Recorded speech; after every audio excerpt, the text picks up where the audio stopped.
We are joined now by Stormy Daniels' attorney, Michael Avenatti. Michael, good morning. Good to see you. Good morning. You were here almost 3 weeks ago, and I asked you whether there was any evidence, documentary evidence, text messages, photo evidence that verified that Stormy Daniels had the affair she claims that she had. You said to me, that's a question that Miss Daniels will have to ultimately answer.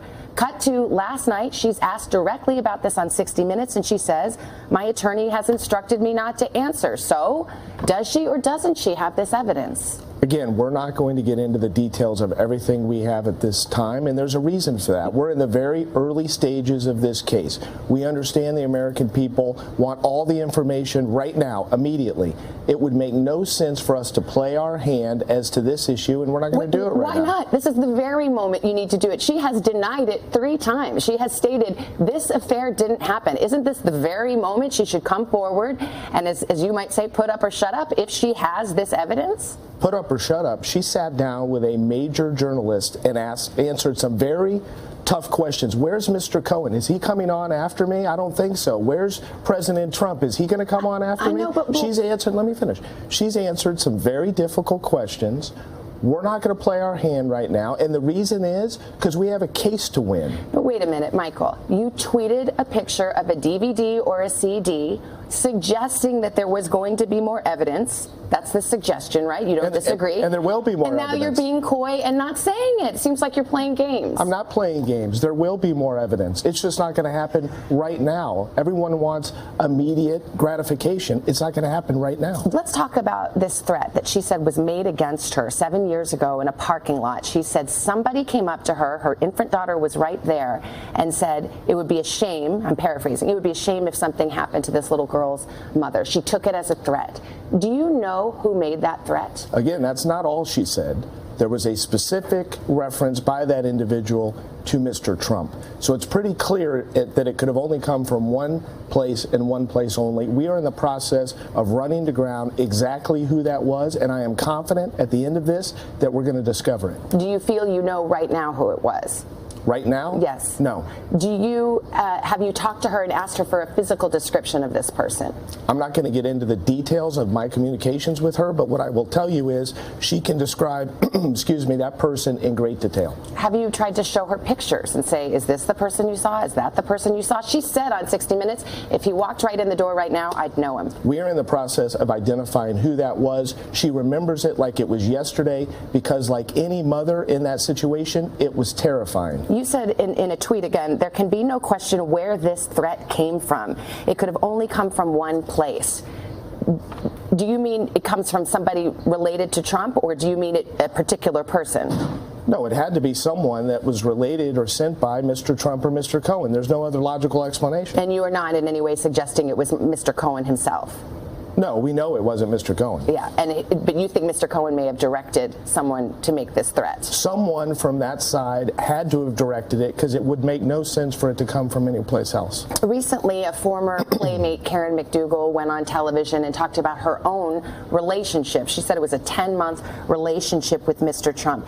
She actually said she was present at the very golf tournament in 2006 in Las Vegas where your client, Stormy Daniels, says she met Mr. Trump and had this liaison with him. Ms. McDougal said she doesn't know when he would have found the time because she was with him the whole time except for the golf tournament. Have you tried to figure out the timeline? She said it might have been possible if he had stayed an extra day. First of all, the golf tournament was not in Las Vegas, as you mentioned. It was rather in Lake Tahoe. Lake Tahoe, thank you. That's number one. And number two, she did not say she was there every night. Number three, we stand by what my client has said. I think the American people found her very, very credible. There's no question this happened. Have you tried, though, to match up the timeline so that the two stories jibe?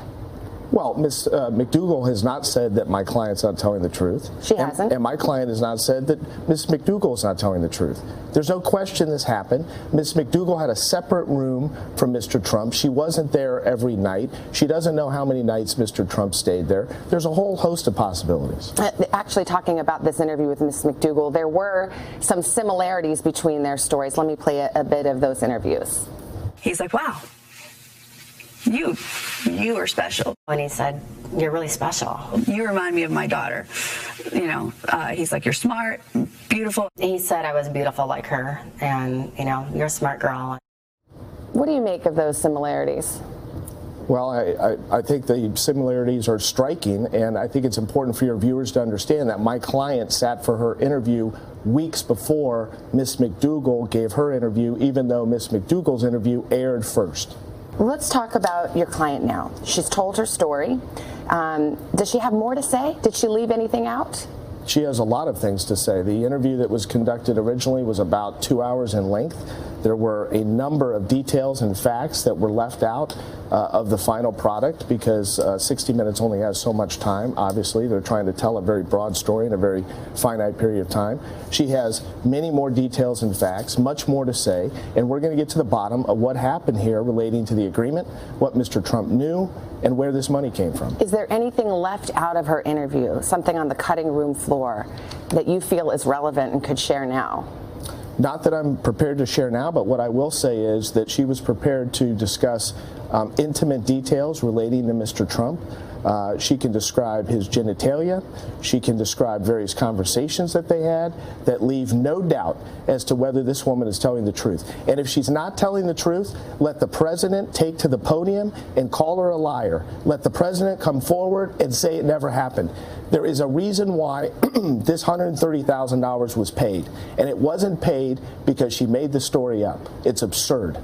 Michael Avenatti, thank you for being with us this morning. Thank you. Keep us posted. Hello, Today fans. Thanks for checking out our YouTube channel. Subscribe by clicking that button down there and click on any of the videos over here to watch the latest interviews, show highlights, and digital exclusives.